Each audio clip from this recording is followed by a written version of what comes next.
All right, so welcome to today's social system mapping sense-making session, June 6th, 2022.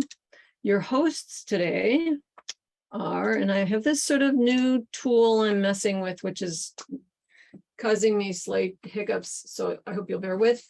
Anyway, your hosts today are me, Christine Capper, co-founder of SumMap and Greater Than the Sum, and Kara Martiners, our producer. So if you have technical issues, ping Kara in the chat. And our main guest facilitator today is Lisa Negstad of Negstad Consulting. So slide thing. So for those of you who are new to this, Christy, did you get back in? I think maybe. Okay, no, she was going in. Anyway, so what this is essentially, this is a vision about a possibility. The possibility is that, excuse my froggy throat today, is that social system mapping can help change networks and communities that are working on transforming systems become self-organizing more quickly and more wisely, and can make their work more effective. So this is essentially overall about learning and living into that vision and figuring out how to make that possibility a reality. It's also a two-way learning opportunity. It's an opportunity for you to learn more about social system mapping and the theory, the underlying theory that informs our mapping practice, that gives us the sense, the sense that what we're working on is valid. It informs the practice, and it also informs our belief in the practice, and it informs how we use our maps. So it's an opportunity for you to learn that stuff, but it's also an opportunity for us to learn from you all, because the fact that you've shown up at all here today just tells us that you have experience and insight into systemic transformation, into working together in community and collaboration. And so we're here to learn from you, and it's an opportunity for you to learn from us.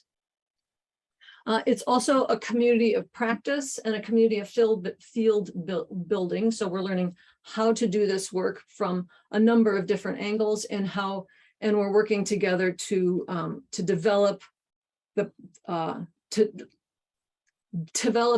field and the practices that lead to that possibility that the vision is about. So however you enter into this, you're invited to become a part of this community in whatever ways feel generative for you. Oops, wrong, sorry. Okay.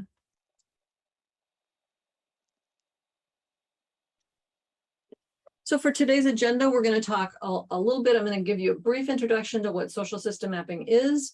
We're going to have you break out into brief breakouts into small groups to get to know each other a little bit. Then we're going to come back, and Lisa is going to walk us through a human systems dynamics model and / method called the 4 Truths, which is very useful in working with difference. Then we're going to, once we're done with that, we'll have you go back into the same breakout groups. So if you need to jump off before the second breakout, it would be great to let Kara know that, so that she can form the groups appropriately, so that she's not sort of rejuggling them in the second breakout and putting people with new people, because we want you to have already met each other. And then after that, we'll have you come back and we'll talk together some more about what we were learning from Lisa. So, Kara, can you put the link to the AHA slide thing? This is the tool that I'm testing out, and that will gather input, visualize the input, and is also the presentation. So if you click on the link that Kara just put into the chat, there will be a question there where there'll be a page that's asking you to share your name, pronouns, location, and a network or primary network that you're working with. Put them all in one field so we can see all of that together for you. And can just seeing, can everybody see that, access that link? You can like wave or nod if you are or aren't, so I can. A thing, I can't tell. Lisa, you probably didn't try to open it. Brian. Yes, I'm there. I'm Okay. It's working. Yep. Okay, great. Oh, there we go. Okay, so a thing to note if you're not comfortable, if you're not familiar with this, so you'll need to toggle back and forth between the view in Zoom so that you can see the presentation and the input thing where you're answering questions. So once you input your stuff, come back and see everybody else's information. So building a network in education called Flourish. Cool. Brian's working in California with donor economics. Anna is in Italy. And Fabienne, I'm afraid I might say that wrong, is in Bristol. So we have people from all over. If you want to correct me, you feel free to unmute and it's okay. Okay. Becca in Colorado working with fire, forestry and fire issues. Lisa, Minneapolis. Oh, another person from Bristol. Another Californian. Brenton, Ecosystem Building Leadership Project. Zuska is working with violence and abuse, research into that. So we've got a whole lot of geography we're representing here, as well as lots of systemic issues people are working on. Agnes is in Chicago. Various mentions of equity and belonging. Yeah. Okay. Kara, how many people do we have in the thing? We have 3 groups of 3 and 1 group of 2. No, I wanted a total that doesn't include you, Lisa. So 15 minus 3, 12. 12. Okay, great. So it looks like we've got just about everybody. I'm gonna go ahead, and if you haven't finished putting it in, feel free to, please do so. I'm gonna move to the next slide, which is just to get a little bit of background on everyone's familiarity with social system mapping. So this is this session. You don't need to be familiar with social system mapping. It might help you think about some of the things a little better if you are, but it's useful for us to know where everyone's at with that, so we can be in alignment with people's familiarity. And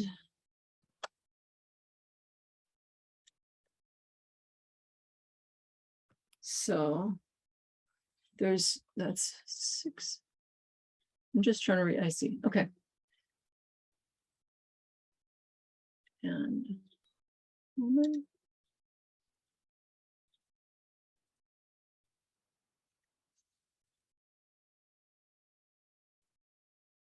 all right.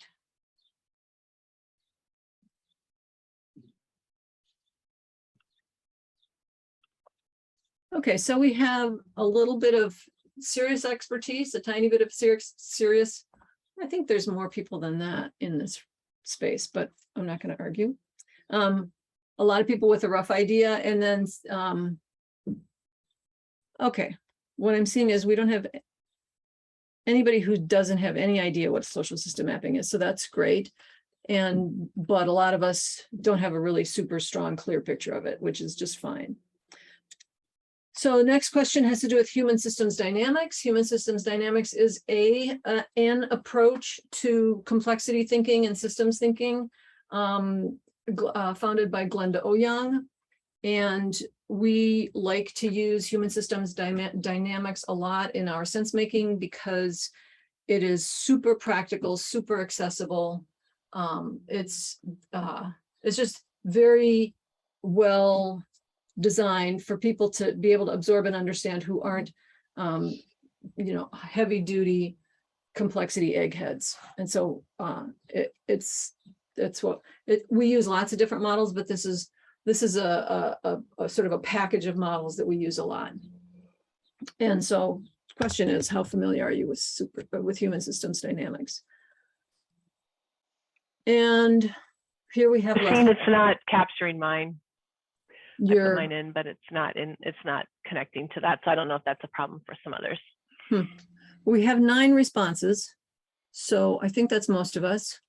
Okay. I'm not sure why I didn't want to accommodate you, but let's go ahead. So yeah, so we don't have a whole lot of familiarity with that. That's fine. You don't have to have a whole lot of, you don't really need any background. What Lisa's going to present is whole and understandable on its own, stands on its own without a lot of other theory. And so it should be useful in any case, but it's good to know where we're at. Okay. And then one last quick question. How did you hear about this session or this community of practice? This is a thing that I'm getting more and more curious about because we're getting more people showing up all the time. And I've not had a history of asking where people are coming from and decided it's time to do that. So if you would just put that into the Network for Good from my newsletter.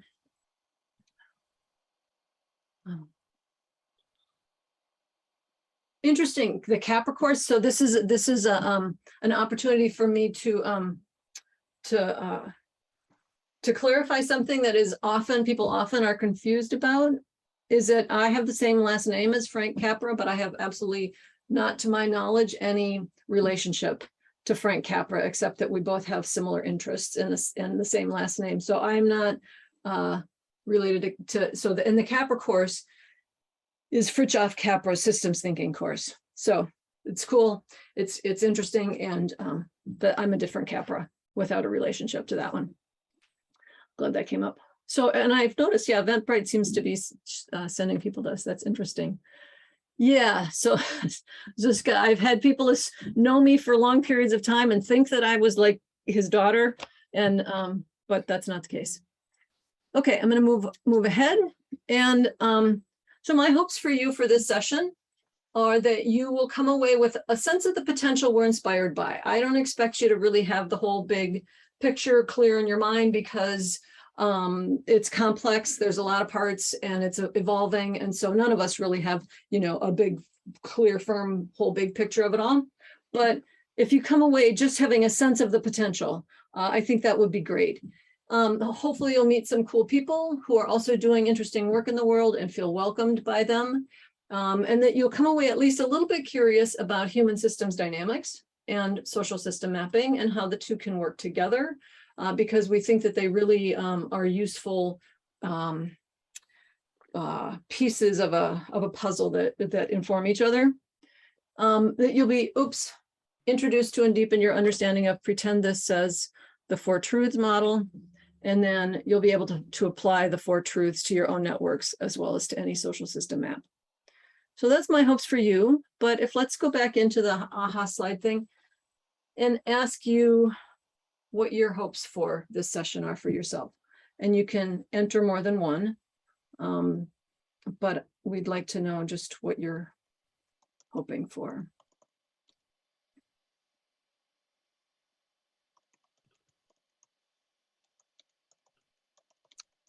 And I'm assuming that you guys are still able to get in there. Okay. Okay.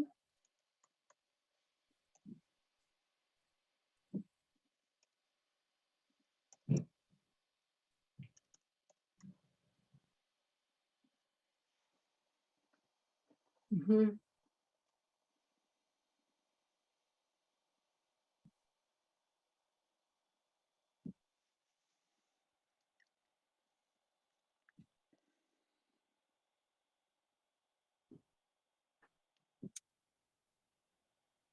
I think the 4 truths is really easy to explain to others. So so clearly you'll get that. The relationship to social system mapping might be a thing we need to work on together. And insight into social system mapping just in and of itself. But it all fits together. So it's all just layer building on each other. That we're all just learning together. Okay, I'm going to move forward. And this is one last thing. We're not going to do this now, but at the end of the session, I'm going to ask if anyone has a social system mapping success story, some little, couple minute tale or example of something that they some way they used a map, or someone in their community used a map that we would just call a cool thing to share. So I'm going to ask about that at the end, but I wanted to prompt you to start thinking about that so that you, if you have one, you're ready to bring it up. And then,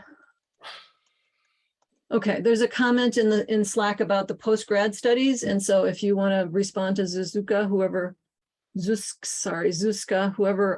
put that in there, Zuska would love you to connect with them in Slack or in the chat. Okay. So what is social system mapping? Social system mapping is basically, I like to say, it's basically a mashup of a system map, a stakeholder map, an asset map, a social network map, and a concept map. It sort of takes all of those different kinds of maps and mashes them together.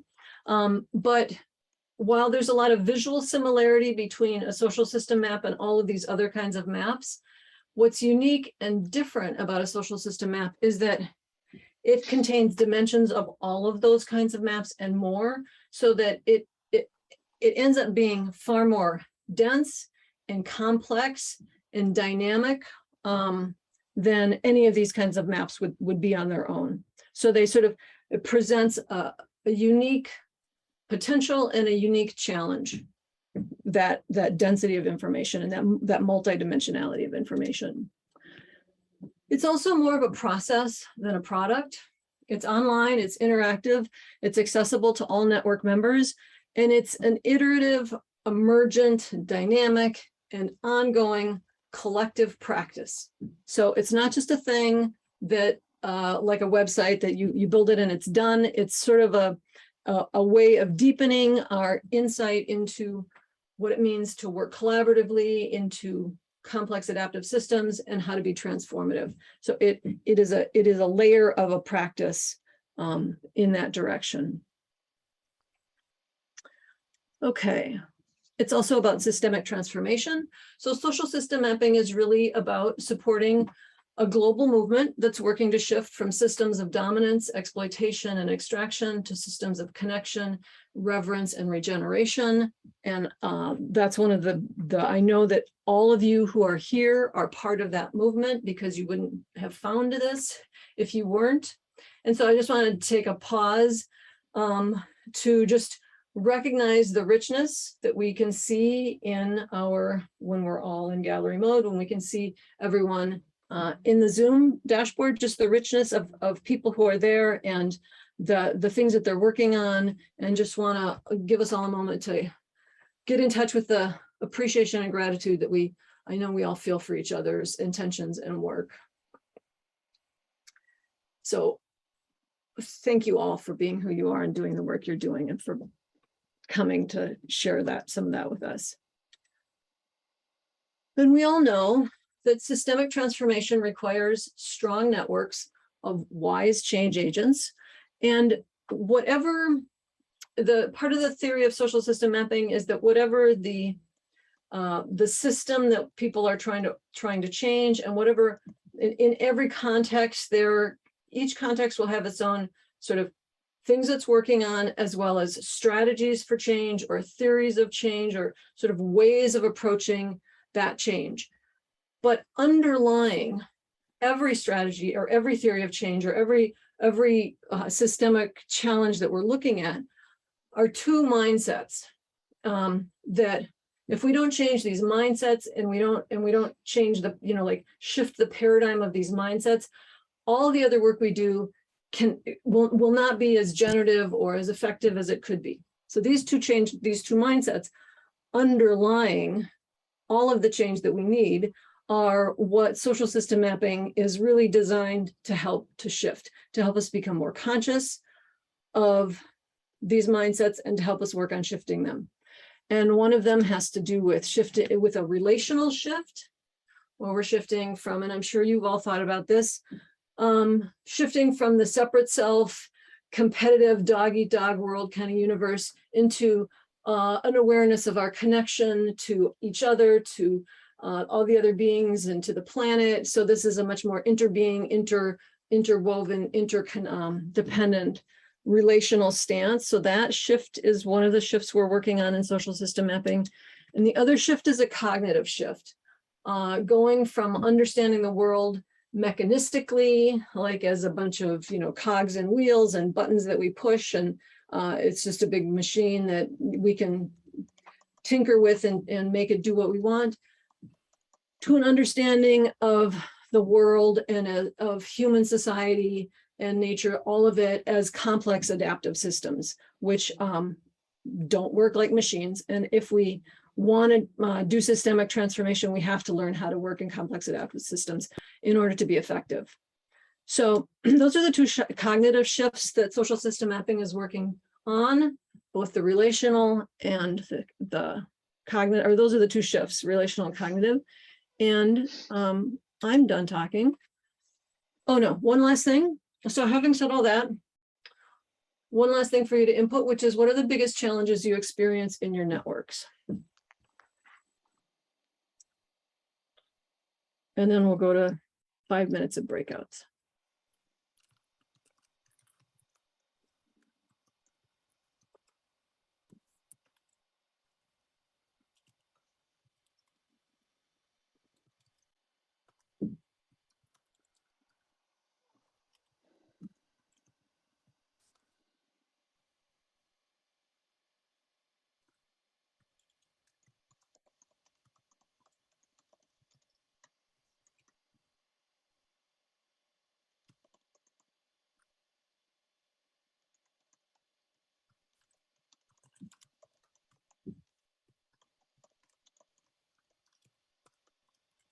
Mm-hmm.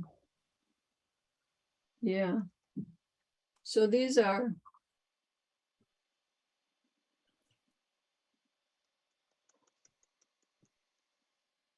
it's interesting to me that over the last 5 years, talking about challenges, the paradigm shifts necessary, the mind shift, the worldview necessary comes up much more often than it used to. It used to be, very pragmatic challenges, like goals, like reducing this or increasing that. And I'm sort of happy to see that the level of what we call a challenge is shifting to a deeper, more paradigmatic understanding. Okay, I'm going to go ahead and think now we are going to so I'm going to stop sharing my screen. Kara, do you have your breakout rooms ready to go? Lisa, is there anything you need to add before we, no? I just think that the 4 truths that are coming up will be helpful around some of the mindset shifts. Yeah. It can be a helpful framework for doing mindset changing networks. So, but we'll get to that. Yeah. And so, Kara, are they in groups of 3? Is that We are in groups of 3. I had one request to leave someone out, so I just made a no breakout room as well. Okay, that's great. Thanks for doing that. And thanks for asking, whoever asked that. Okay, and then so just we're gonna do 5 minutes. Introduce yourselves like you just did in the AHA slides, but verbally and in person, and say a little bit about where you're at with the social system mapping and HSD, just so that your breakout teammates can kind of know your comfort level, and then what brings you here today. And so any questions from anybody before we go into the breakouts? Everybody looks good? Okay, go for it, Kara. We'll bring you back in 5 minutes. Okay, welcome back.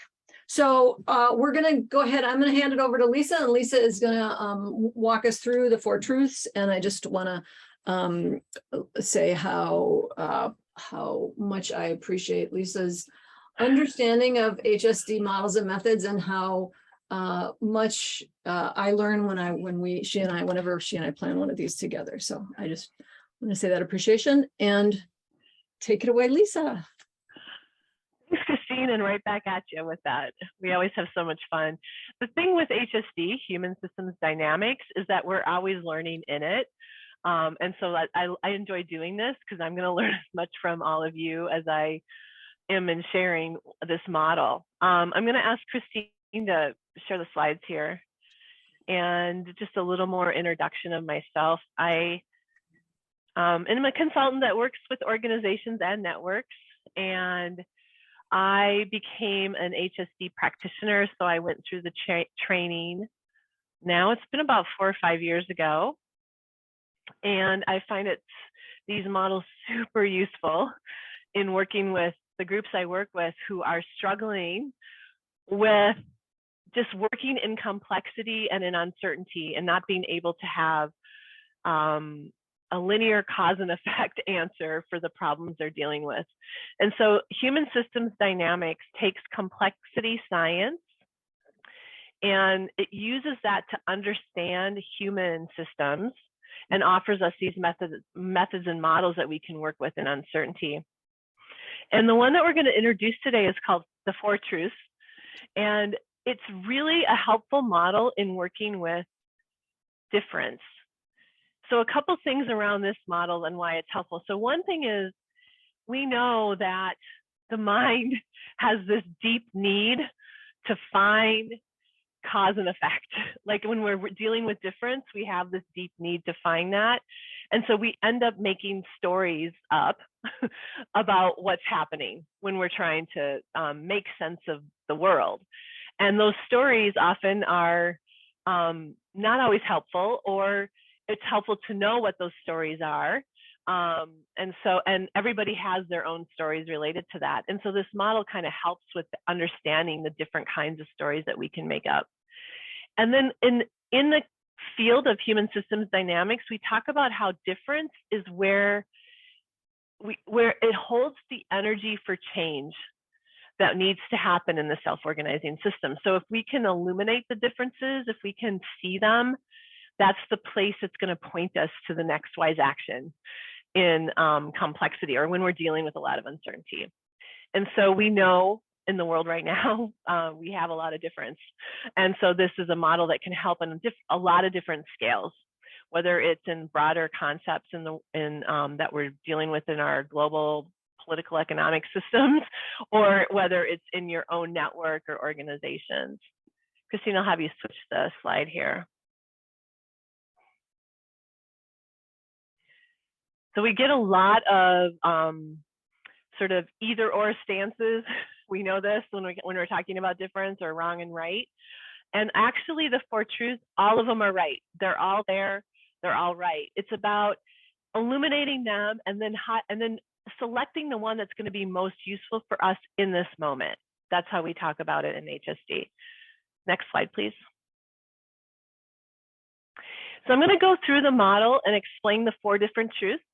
And then I'll have you do some thinking about them and which truths you're seeing showing up in the network or team or whatever collaborative group you're working in. I want you to be thinking about one that you might have in the back of your mind to think about these different truths. But I'm first going to go through the model, and I'm going to spice in some examples of different truths. And I've been working with this recently a lot with some different groups. And so I'm going to just share some examples as we go through.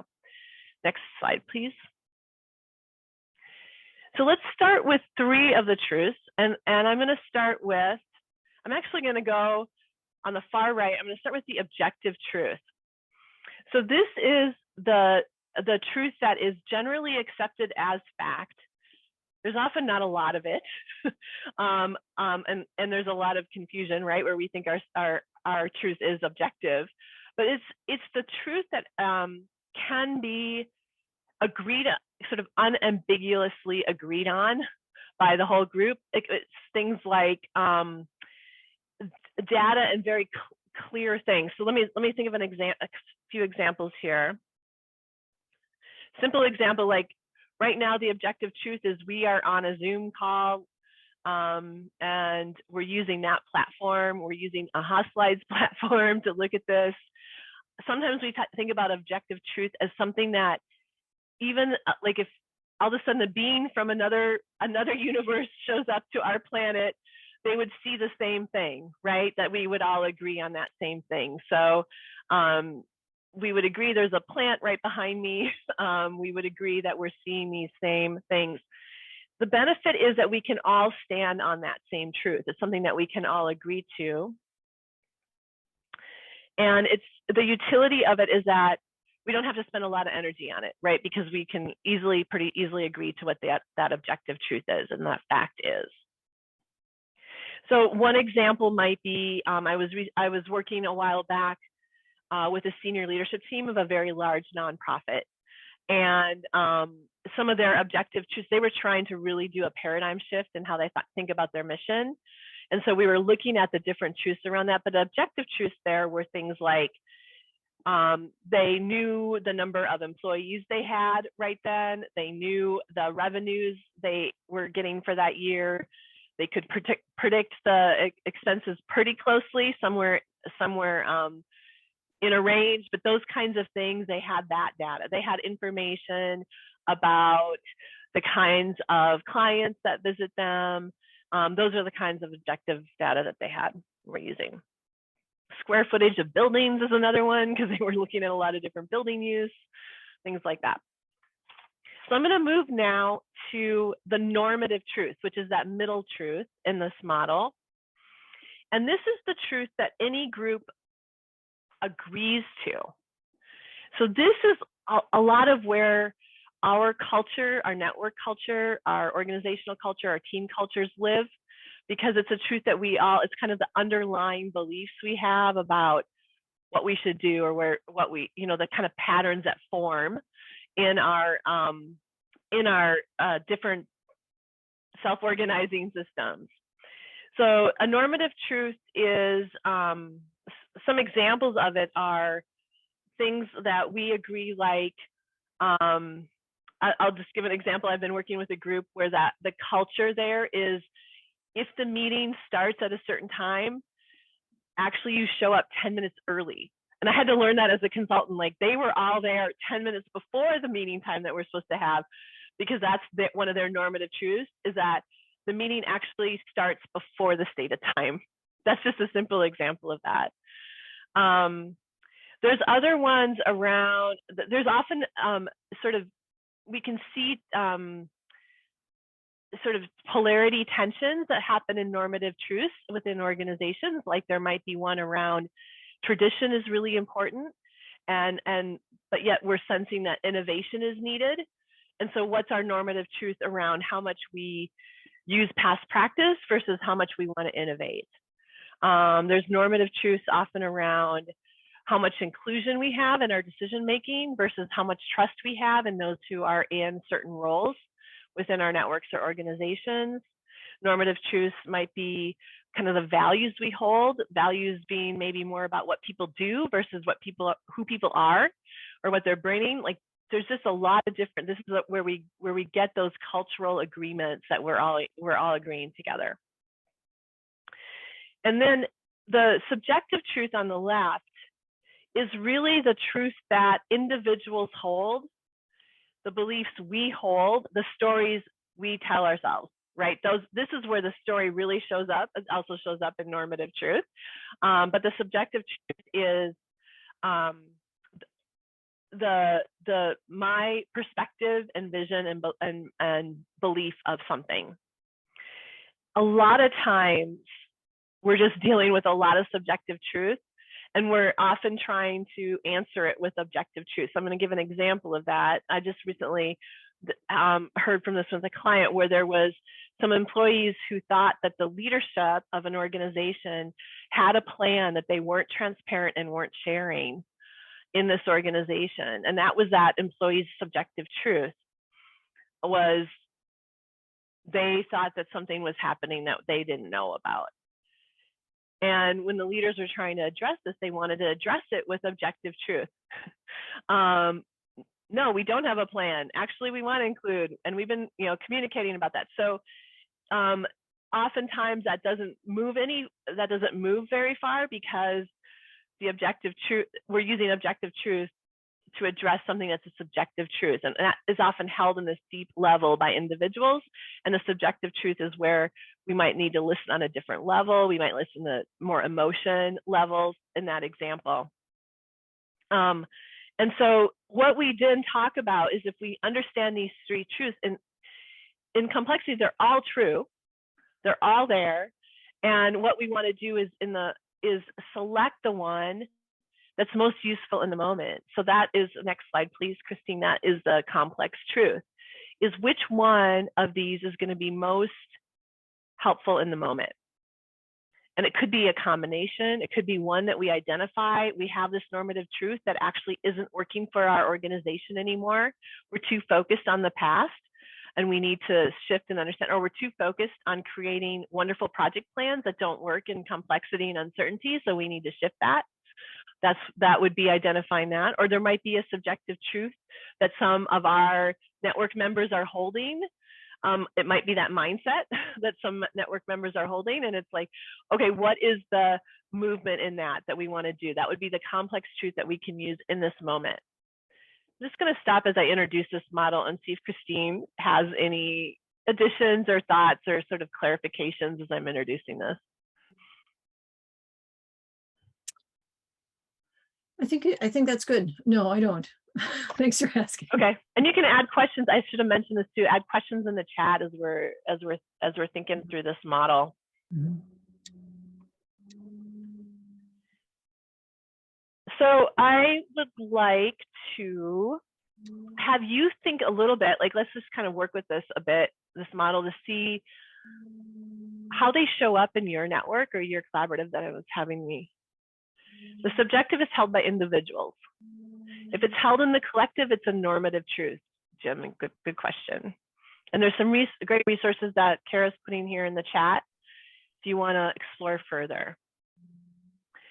So the normative truths are held by a collective, but they can show up in an individual. So if you're in a dynamic with another individual, and often this might happen, like they hold very different political views, so they're part of a different normative truth that they're holding. It's a little bit complex in there, but they show up in the individual, the subjective truth does. But they might be showing up in a normative truth that they're part of. So let's do a little thinking about this model in the context of whatever you'd like to think of. Like maybe it's a network you're part of, a team you're part of, a broader social system you're part of. And let's just play with this. And we have some, we're just go step by step with the different truths. So the first one is just think about what are some objective truths in this example that you have in your mind, in your network or in your team. And Lisa, what are some examples? Yeah. I'm sorry. Are you wanting them to put those in the slides? Yeah. Is it set up to do that or not? Yep. Okay. It's there. Yeah. Thanks. So maybe, Kara, do you mind putting that link in the chat again so people can scoot over there again and add in like we were doing earlier?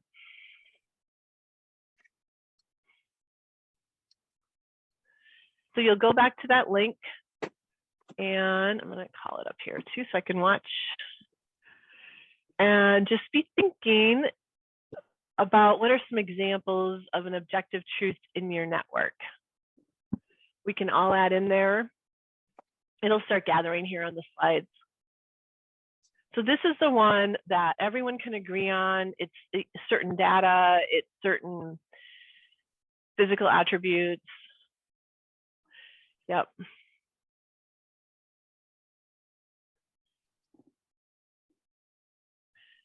I would say with climate change, the objective truth in there might be more the science part of it. So just to clarify that, it'd be the science and data that are indicating it. For example, there's more hurricanes every year. There's more forest fires. So like the actual factual, inarguable things, as opposed to, because a lot of people will say, well, those are happening, but that doesn't mean the climate is changing. And so, right. And that's subjective truth. Yeah. So so when we talk about climate change, we're sort of in the cusp between there are objective truths in there and the interpretation is still, I mean, it's true. I'm not just debating it's true, but it's a normative truth that's happening because of human behavior, that there's still some people who don't believe that piece. And you can't, there's no proof of that one. I mean, there's lots of evidence. It's the evidence. It's the yeah, and I can see that in a lot of these examples that are coming in, like we care about the future of Florida. That's a normative truth. Mhm. That and BIPOC entrepreneurs face more challenges than non-BIPOC entrepreneurs. I would ask, that's also a normative truth. And what you're looking for is what's the evidence or data that shows that. That's the objective truth. So I think one thing we're coming across here is a difference between interpretation of facts and facts, like facts that are verifiable and just to say, I'm not a big fact freak at all, but I am noticing how like that space for interpretation of facts that pulls us when we're interpreting, then we're going into a normative truth as opposed to the objective. Right, and that's why it's a useful model for difference, because that's where the difference lies, is in that interpretation step. And if we can illuminate that, we can have that conversation about it. Yep. So this is really great. So let's go to the next one here. And let's go to the question of, what is an example of subjective truth that you hold about your network, or that you've seen others say about your network, where you realize that's their perspective, you're not sure anyone else agrees with that or has that same view, but you're hearing their perspective on it, or you hold a perspective on your network or a certain belief about your network. No one's doing anything. Yeah. Right. That's a great one. That's a great one. Yeah, try some others here. We'll just take a minute. It might take a minute to kind of reflect and think about it. It's okay if we have some silence to do that too. Yeah.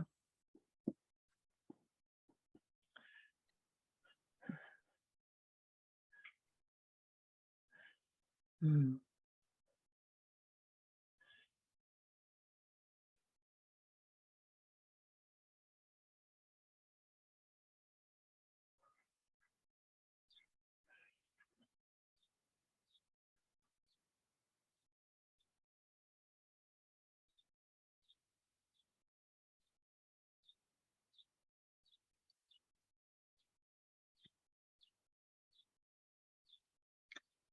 These are great.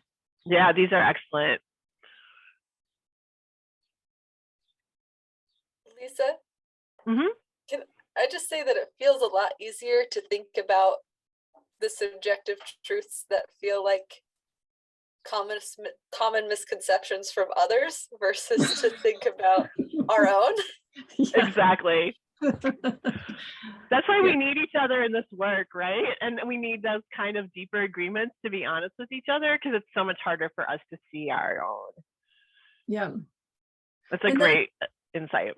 Yeah, and I think that's part of what the whole Four Truths thing is about, is to help us start to see more broadly and not just be trapped in our own subjective truths, which often have blind spots, but to start to explore all of that together and help us unpack and then find that complex truth that's useful.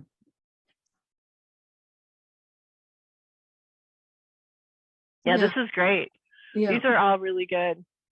Let's go to the next one of a normative truth that your network holds or your team holds. And maybe it's signified.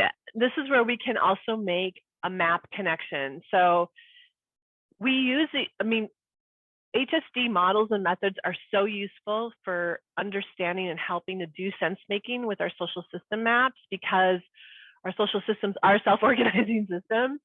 And so if we think about that, there might even be something on our map that's aligning with a normative truth. Maybe it's certain principles that we've held in our network, or maybe there's something we just see and that our map is illuminating for us and how our network works, and that becomes that's highlighting a normative truth. These are hard because these are our cultural patterns. It's often, we know this in sort of intercultural work, right? That it's easier to identify other cultures than the one we're from, especially if ours is the dominant culture that's present in a society. And that's part of the work, is identifying these cultural aspects. And it's the same thing with normative truths, identifying these patterns that we all agree to that aren't necessarily want patterns for other cultures or for other groups or other networks. Let's practice some of these here. I'll be quiet for a minute here so you can fill this out too.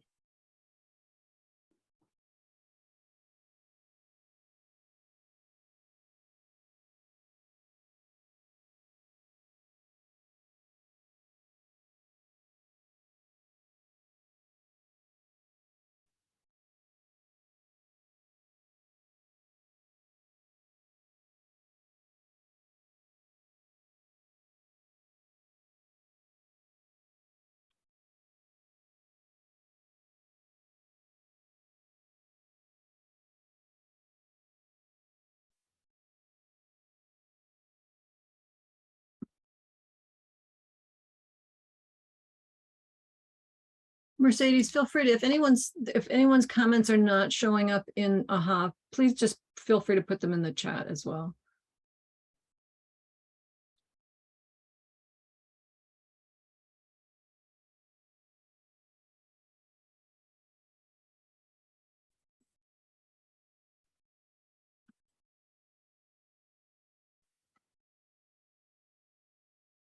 So one way I just used this recently with a group, it's more that operates more like a network than an organization, a community.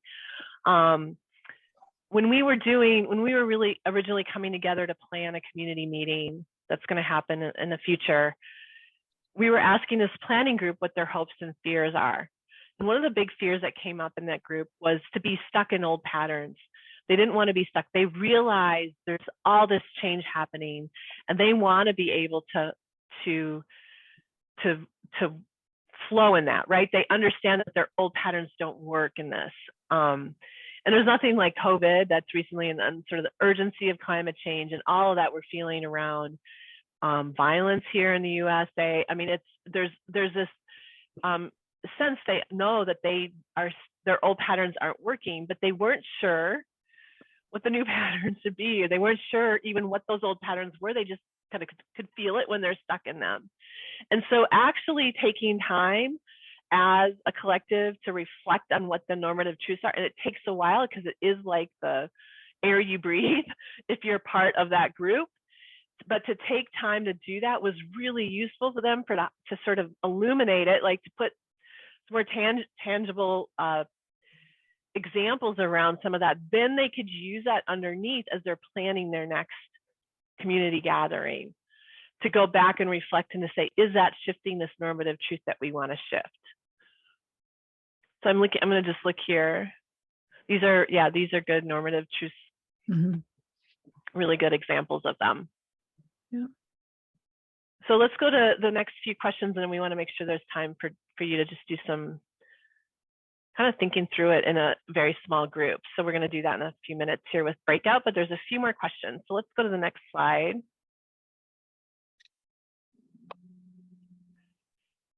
So I'd like you to just think about what is a current challenge, and you were asked this earlier, so you could bring in that challenge, or maybe there's a new one that's popping up in your mind now as we talk through this, but just list that here.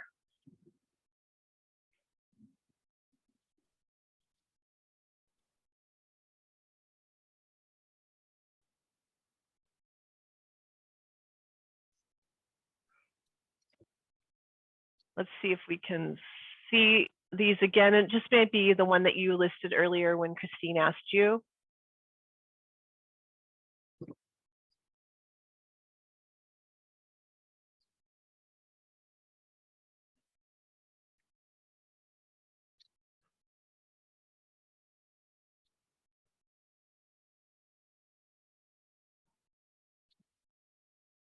Okay, that's a good one. The backlash to women's rights coming up. Mm-hmm. Yeah, the crossing network horizons. Yep, that's a good one. Of different social ecosystems. Yeah. Uh-huh. Yeah. The new groups.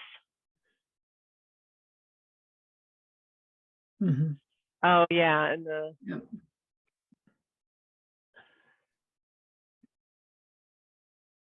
all of these are great. Okay, so the question then is, as you think about your challenge in your network, let's go to the next question, Christine. So you can hold this challenge, even if you didn't get a chance to put it in the slides, like whatever that challenge is, that most pressing challenge, what complex truths would be most useful or provide insight in addressing that? So you might even take that challenge and think about what are the different truths related to that challenge that you're seeing. What is objective? What are the subjective truths? Is there normative truths? And is there one that has the most energy? Is there a difference in there that has, it's going to make the most difference, right? The difference that has the most energy in it will point you to the direction of okay, are there a couple things we want to try here with that? And that's what we do in HSD. We use an adaptive action cycle, and the 4 truths help with the first step of that. And then just some things that you might want to try. And we're always iterating that cycle. So that's just showing you a way to use the 4 truths in your network.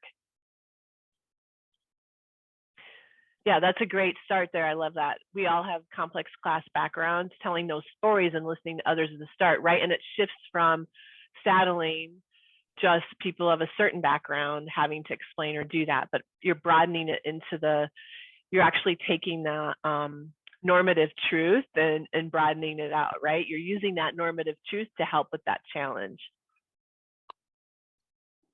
Excellent example. Any others that want to come forward here? Yep, there's different definitions on equity depending on people's lived experiences. And so then it might be the now what wise action might be, again, storytelling about different experiences related to that, setting up really deep listening. Yeah, there's some really great ideas in here. Yeah. Yeah, Christine, you want to add anything before we move into breakouts? No. To just kind of further talk about this? Yeah, no, this is good. So I think what you can do is I invite you to take what you put here and what you're thinking about, anything related to this. And we're going to go into breakouts just of 3 people, maybe 4, depending on how they're working out here, Kara. But what we're going to have you do, and we'll go to the next slide, Christine, just so we can see what we have in the breakouts. Actually, you have to go back, I think. That's where the slide, I had the wrong order. No, we're just learning this tool and it's not behaving as we expected. So, okay. So yeah, in your breakouts, these are just questions for you. I think you should feel free to talk about whatever you'd like. If you're really you're identifying a challenge in your network that you'd like to talk through and just do more of that and gain some insight from the other 2 in your group. But we do also have an adaptive action question where you could say, what do you understand about the 4 truths? What questions are you still having? What are what are some ways you might find the 4 truths useful in your network? And now what's one thing you want to try? So it's just a kind of a way to bridge it back to some ways you might be able to use it with your network. So we have 15 minutes. We still have enough time for that 15 minutes, Christine and Kara? Okay. So in 15 minutes, in these smaller groups, a chance to just absorb this model, see what questions you have, and how you might use it in your network going forward. And I'll be in the main room. If you have any questions, you can pop in and ask me or Christine too, as you're working in your breakouts. So I think we'll turn it over to Kara now to get you into those.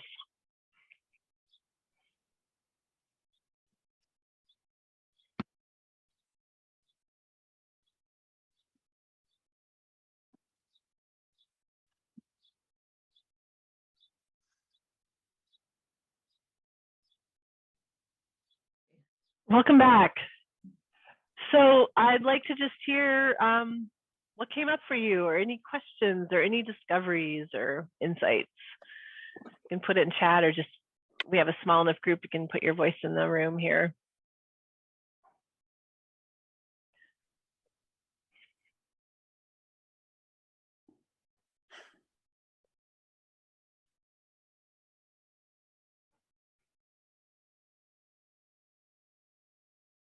Okay. Let me bring a couple questions and comments in and thoughts in as I was reflecting with a couple different groups during this breakout. One is I want to go back to the complex truth. I want to say a little bit more about that. And so, because what we say in human systems dynamics is the complex truth is to all other truths are true at the same time, and you choose the one that is most useful in the moment. We call it fit for function. And so what I was trying to do, it's kind of an abstract concept. So what I was trying to do is show you in the questions I led you through of how you work with the complex truth. So you first identify these other truths, and then think about the challenge that you're having, or where is the most energy you're having or tension you're having in your network at that moment. And then think about the truths related to that. And that's going to help you identify the complex truths that's going to help you in that moment. And so those questions around, so what is a challenge? And now what's one thing you might try? You were all making that leap already. And that's really what we're talking about with the complex truth. Christina, do you want to add anything about that? I'm just looking here in chat too. I think the only thing I'd add is simply that the fit for function thing is sometimes like I see us struggling with what that really means, because we might come up with, here's the complex truth.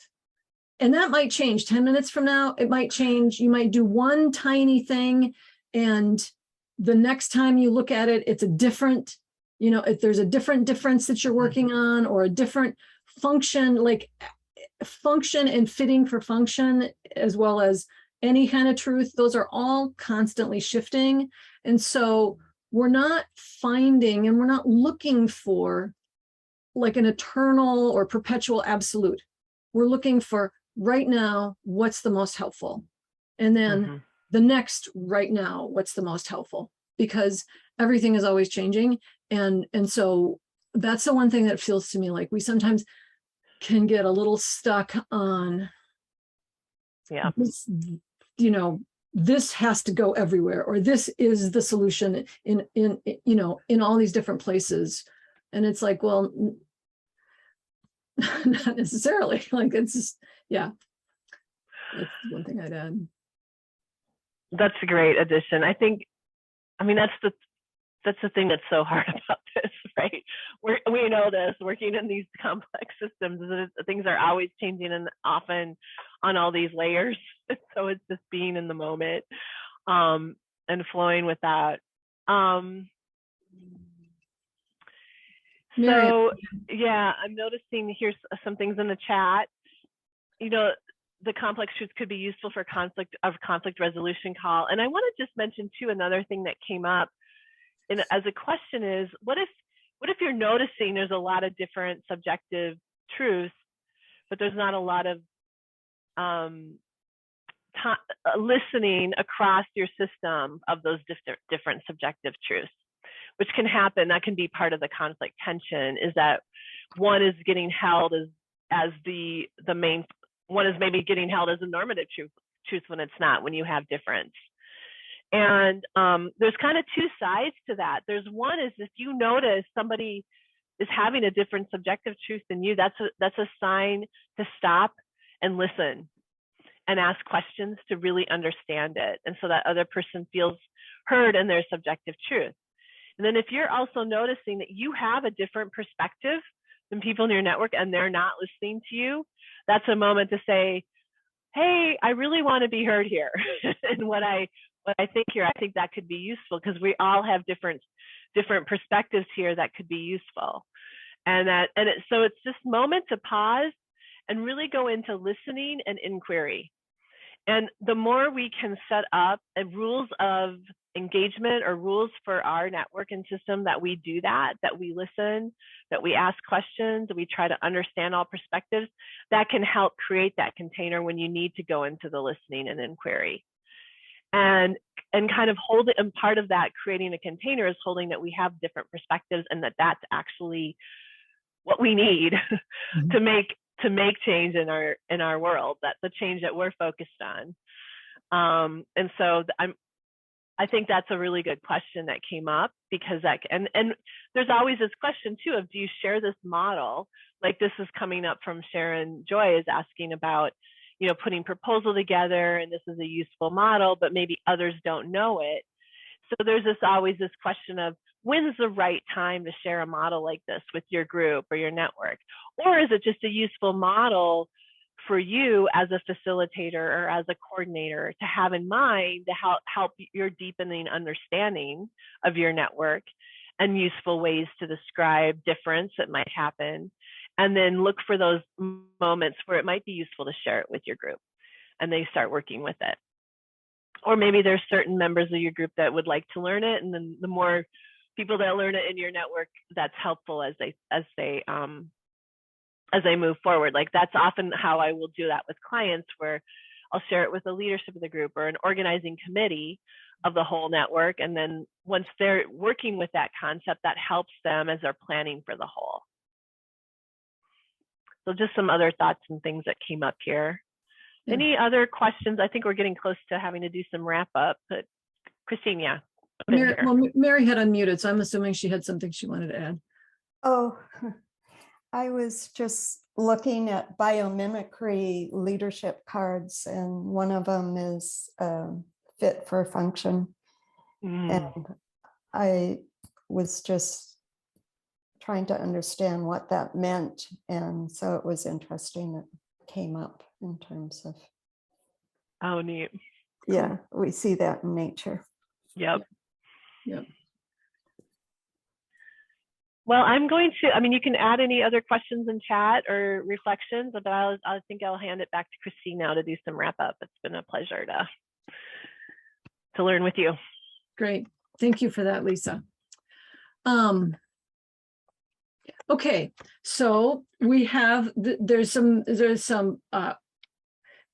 one of our fit for function things is to, there's some cultural shifts that we're working on, normative truth shifts that we're working on generating in this community of practice. And I'm not going to explain where this is all coming from, but I'm just saying I'm trying to make this shift, and part of this shift has to do with what I'm going to do next, which is we're sort of creating a little wrap-up ritual of that sort of embodies what it is we're trying to be together. And part of that has to do with Rebecca got that. Carol will add you to the list. Encouraging and inviting in participation from the whole community in ways that we haven't previously been doing. So I'm starting this. This is the invitations and requests ritual, and we will stop at the very top of the hour and have our goodbye ritual. So the first piece of it is, if you're not on our social system map, we would love to have you put yourself on our social system map so that we know you exist, and so that you have a social system map that you can practice navigating in, gain inspiration from, learn from, because if you're on the map, then we will be doing the various things that are helpful for any guardians of maps to do for engagement and input, etc. So you'll be seeing examples of how we're trying to implement the practice of social system mapping. So if you're not on our map, we'd love you to do that. Kara just put a link in the chat for you to put yourself on our map. If you are, we'd love you to go back in and update your information. We're going to be adding some new questions pretty soon, so keep an eye out for that. Another request is, if you are a social system mapper and you have a map that you've made that you could share with the rest of the community during an on-ramp session, please let me or Kara know, because we're always looking for example maps to be shared with the community. If there is a deep dive topic, so we do, the first Monday of the month is the SenseMaking session. The second Monday of the month is an on-ramp session where we share someone's map and they tell the story of how they made the map and what they've learned, etc. So that's a really good introduction to maps in general and to see what other mappers are doing. The third Monday of the month, we have what we call a deep dive session, which is where we pick a topic and we dig into it. If there is a deep dive topic that you would like us to cover, we would like to hear about that. And if there's something that you feel like is relevant to social system mapping, would help us amplify our thinking about social system mapping, that you have an expertise or an experience in that you would like to host a deep dive session, let us know about that as well. So we are inviting both topic suggestions and hosting. And if you have a success story, I asked for a success story in the beginning. There's not a, like a lot of us are not, I know are pre-mappers, not, don't have maps yet, but if anyone has a success story, just raise your hand and if it's brief enough, we'd love to hear it. If anybody has one, which I don't expect half of you to, because I know where you're at with your mapping experience. But there's a few people who might. And they're not looking like they want to, they're,